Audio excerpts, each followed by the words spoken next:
Well, I thought it could be just a mental block, right? Because he had a traumatic experience as a kid, right? And just because you have unbreakable bones and strong muscle doesn't mean you can breathe underwater.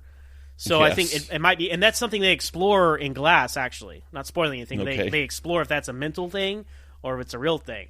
So that's again, you can look back to the first film and see, oh, okay, there's some ambiguity there. So anyway, yeah, we'll you've seen all that three. For now. I've seen all three. So I'm all in the theaters. Yeah. So okay, yeah.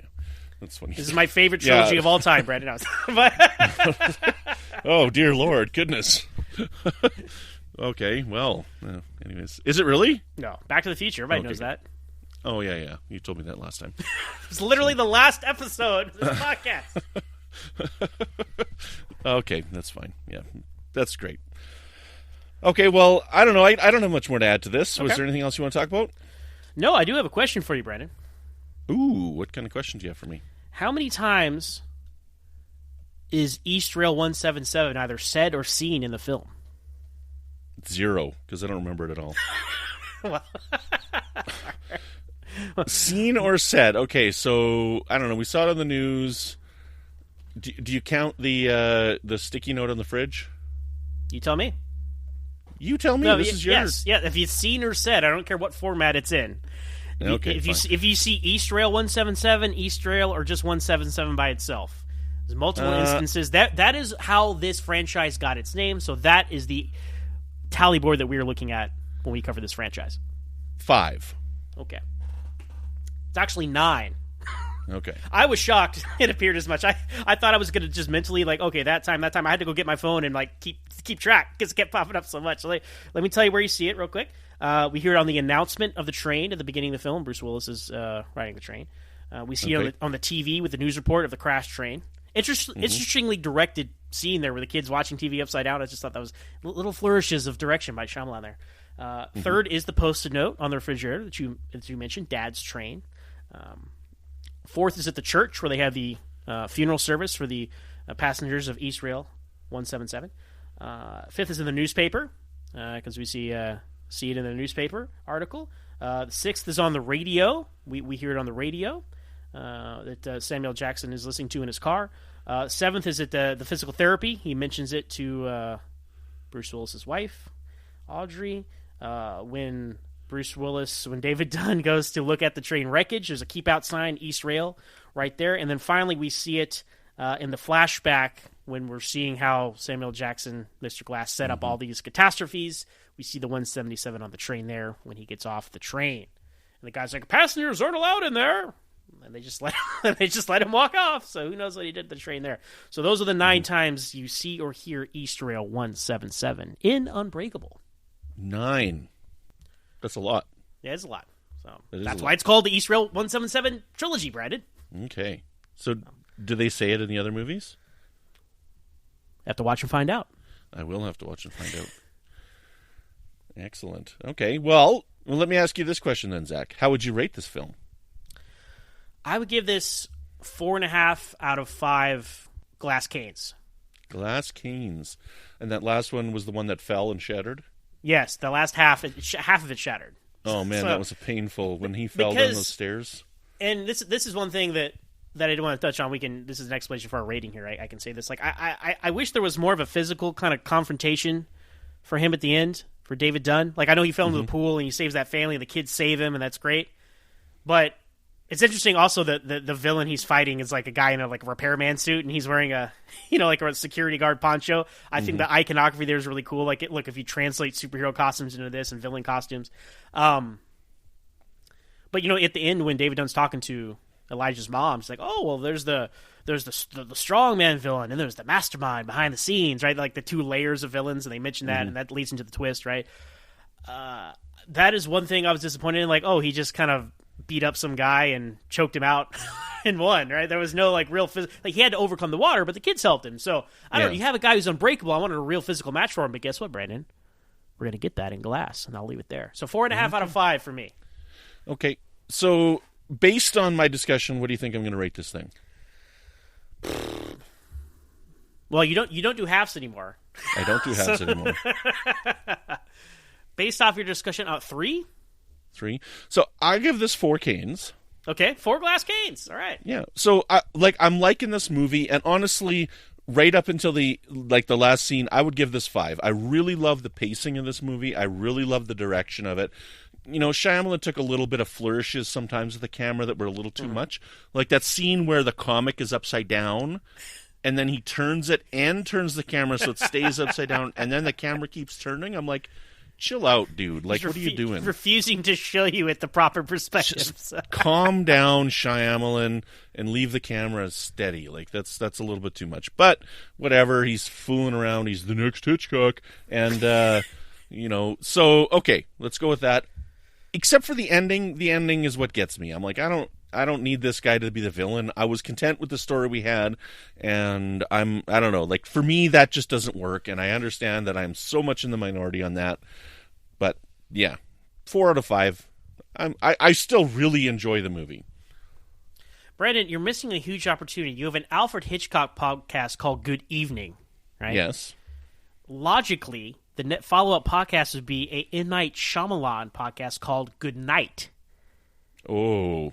It makes perfect sense. Bravo, man. Bravo. I'm so proud of myself right now. All right, well, final question, as we always ask on Franchise Fatigue. Brandon, is this franchise fatigued? Absolutely. I don't want to see another movie in this franchise. It just doesn't need to be a franchise. I don't need this guy to be a villain. Absolutely. This is a one and done.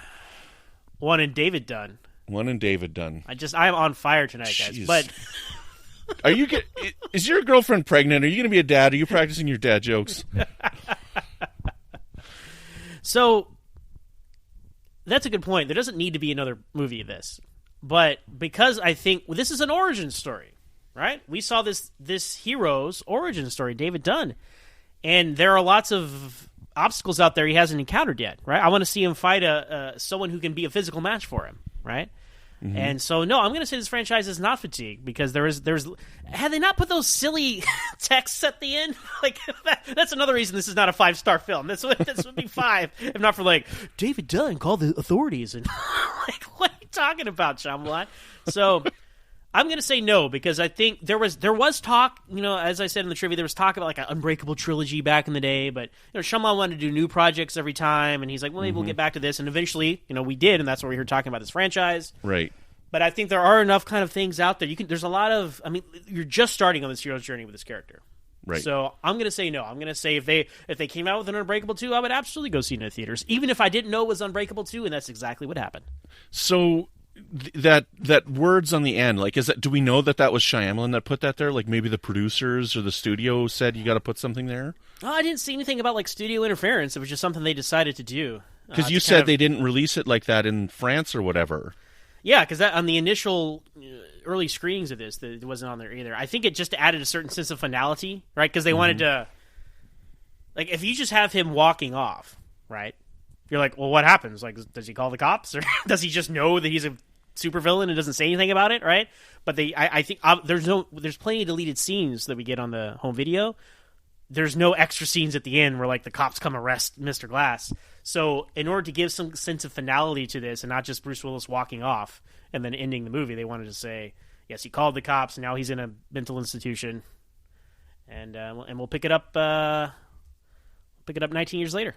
So. Okay, look, so I'm going to add this here, and maybe this means that you're editing this podcast because you're going to fix this crap here. But so Bruce Willis is like this strong man. Like what he punches Sam Jackson once, and the guy's like dead because he's like the guy's glass. Well, first of all, watch Glass.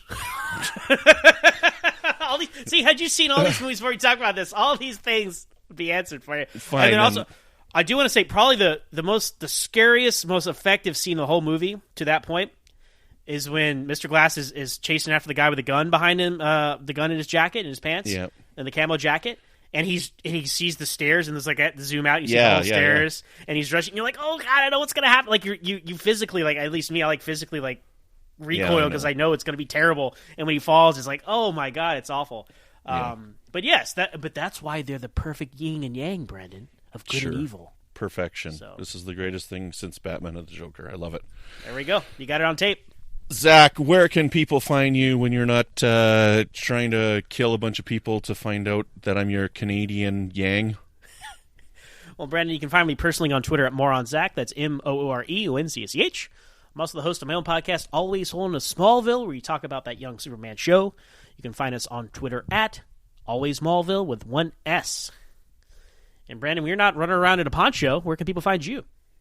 You can find me on Twitter at Brandon Matella. You can find me on Trek FM with a show called The Line, which is all about Star Trek Picard. Over on the Fandom Podcast Network, my friends Chris and Tom and myself, we have a show called Good Evening, an Alfred Hitchcock podcast, where we cover all of the one and only Hitchcock's filmography. And coming up soon on the Nerd Party Network, John Mills and I and our friend Tristan Riddell are going to be covering David Fincher's work. We're going to be covering all his films in chronological order, leading up to the release of Mank, which is his new Netflix film. Well, that's all we've got for you this week. Thank you so much to the executive producers of our network, Ken Tripp and Tony Robinson. Thank you for making everything work behind the scenes. Thank you so much to Zach Tripp for our wonderful theme music. All you listeners out there, if you like what we do and want to throw us a couple of bucks, we'd appreciate it on Patreon. $3 a month, you can get early releases of episodes. $5 a month, you get a monthly commentary by Zach and myself on a Star Trek episode. And $10 a month, we will do a little roundtable episode with you. Ratings and reviews is another great way that you can support us, so please give us a rating and review. We did get a new one recently. Thank you so much. I don't have the name of the person in front of me, but we did just go on. Yes, at some point we will cover Children of the Corn. For that person. We did see that review. Well, that's all we got for you this time. Until next time, I don't know how to leave this out because I don't know what's coming. It was the kids. They called me Mr. Glass.